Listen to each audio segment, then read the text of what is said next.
Hello, in this tutorial, I'll show you how to change your email in Notion. Here's a step-by-step guide on how to change your email in Notion.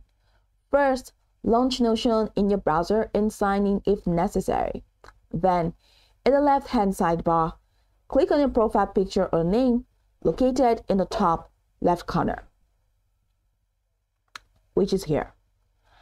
From the drop-down menu, go ahead and click on Settings.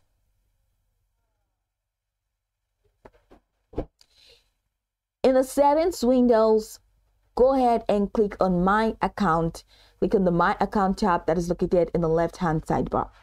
So over here, you have a couple of options: My Account, My Settings, My Notifications, My Connections, Language and Region. And then you have Workspace Settings, which include Upgrade Plan, Settings Namespaces, People Sites, Security and Data, Identity and Provisioning, Connections and Import.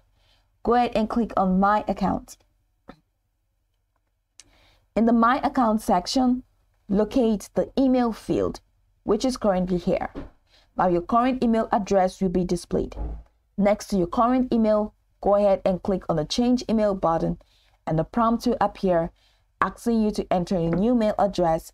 So type in the new mail address if you want to, but if you do not get that prompt, go ahead and click on Send Verification Code.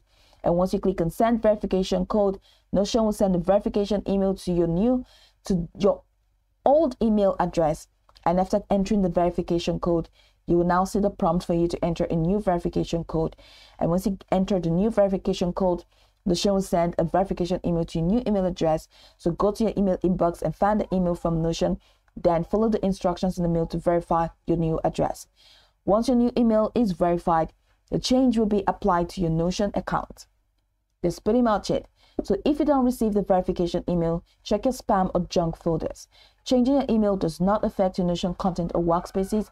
Only your login information is updated. Now you can go over this tutorial from top to bottom to get acquainted with the steps. And once you are done, you will be good to go. I hope this tutorial marvelously helped your search.